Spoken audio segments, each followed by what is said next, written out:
It is said that when you take a picture of someone, you capture their soul in the camera. It is also said that if you print it off, that picture contains the soul itself, and you can control them with it. I'm not sure where to start.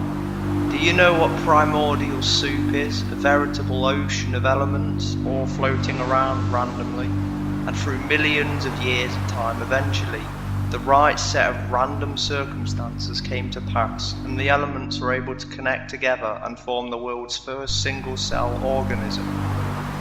Now that's a really boiled down version of it, but I'm sure you get the gist of it. Fast forward a few billion years to the early 1990s, when internet use began to rapidly accelerate. Every home had a computer, and new connections between computers were opening on a by-the-second basis. Trillions of bytes of data began to transfer around the world at the speed of light. Music, text, sound, and most importantly, pictures.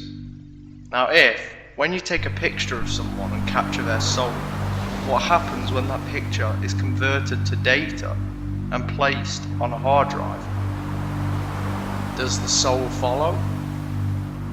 15 years later, we believe so. We believe that when you take a picture of someone and upload it onto your computer, alongside the image data, a blueprint of the person's soul itself is imprinted on the file itself. Look at your pictures folder. How many souls reside in that folder alone? That's just the beginning though. These soul blueprints each retain pieces of a puzzle, parts of the soul itself as well. Recently, a group of hackers who referred to themselves as the Cardinals took an interest to this theory and began experiments. They found anomalies within the binary sequences of images based on similar features of the person they'd taken a picture of. A binary DNA, if you will. Now these hackers had come to possess a set of three extremely important data files, one AVI, one JPEG and one MP3, each of which possessing interesting, unexplainable qualities. The first, Cradle.avi, depicts what appears to be a group of teenagers with a low-quality video camera exploring the basement of a house.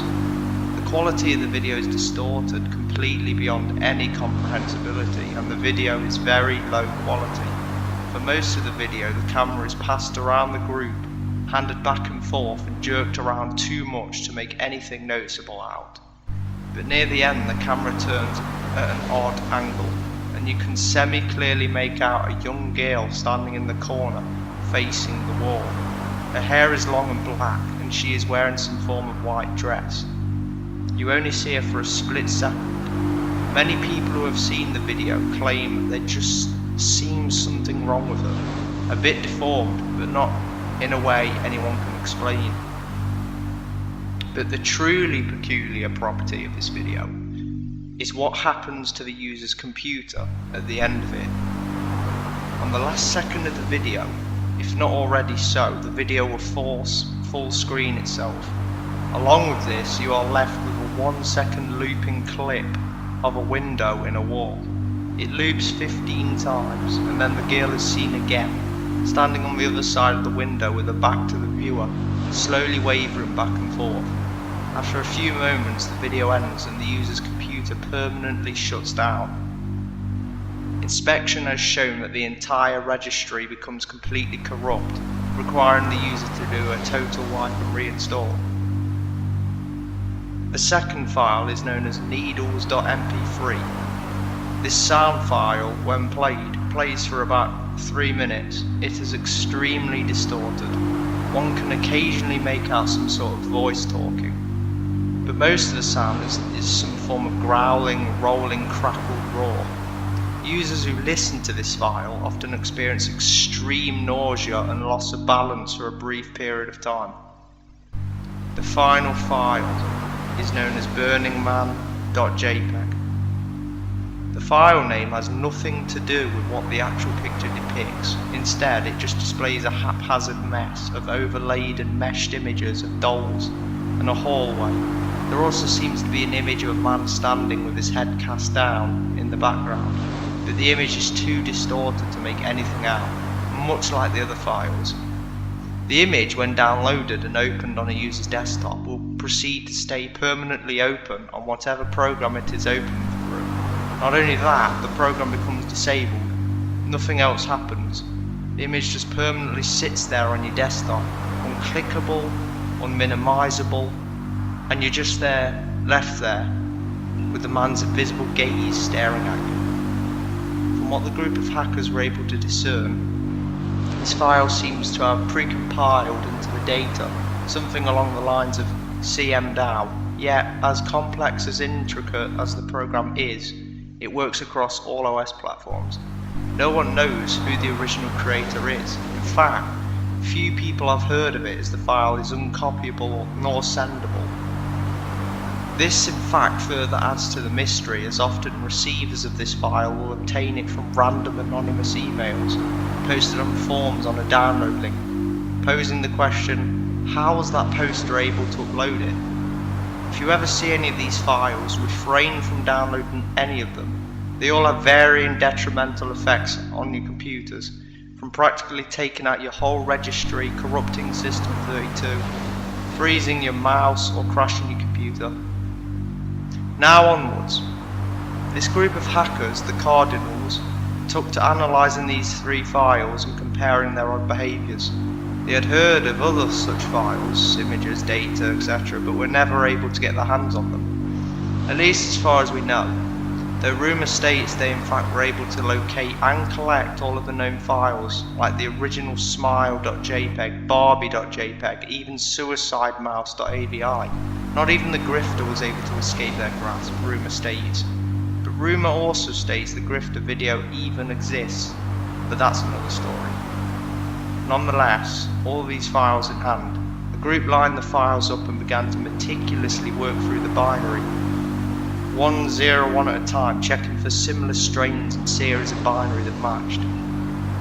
And they did manage to successfully do so, at least legend states. The result was 7 individual execute files that did nothing, simply a gibberish pile of zeros and ones. They endlessly puzzled over the files, each tackling an execute each. They decided to name them after themselves: lust, gluttony, greed, envy, sloth, wrath and pride. At last they attempted to line the files up. Remarkably, something odd happened. The copies of the files quite suddenly meshed together. The result was a single complete executable already named Barelybreathing.exe. And what of this file? Well, not much else is known after that point. They were just too smart to execute it. They analysed the file every possible way, hex, binary, conversions, anything to figure out what this odd file would do. To no avail. Even after forming together, it was an even bigger jumble of ones and zeros and made no more sense than the separate executables. They backed the file up on the flash drive and proceeded to run it. That was the last command found run on their destroyed computers a week later. Their corpses had been disfigured beyond recognition. Description of the corpses stated that it almost seemed as if they'd been brutally slashed across their faces and arms. Every square inch of skin that had been bare had been mutilated, almost microwaved and then sliced repeatedly by a micro-thin razor. The government attempted to hush up the event, but there was some media leakage, and because the Cardinals had been keeping a blog amongst themselves and a few close friends, it quickly spread out as per what they had been attempting to accomplish, and if it was or was not related to their terrible deaths. And what of the flash drive? A friend who knew of its existence later checked the home of the group and was unable to find it.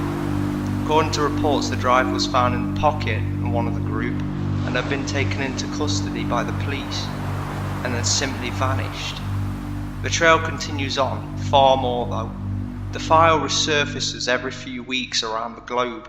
Governments attempt to cover it up, but some media leaks out, of course. Look to the news for people mutilated in their own homes by a murderer, their computers stolen, etc. If you ever get a cryptic email with an attachment labelled Barelybreathing.exe, for fuck's sake, do not Open it.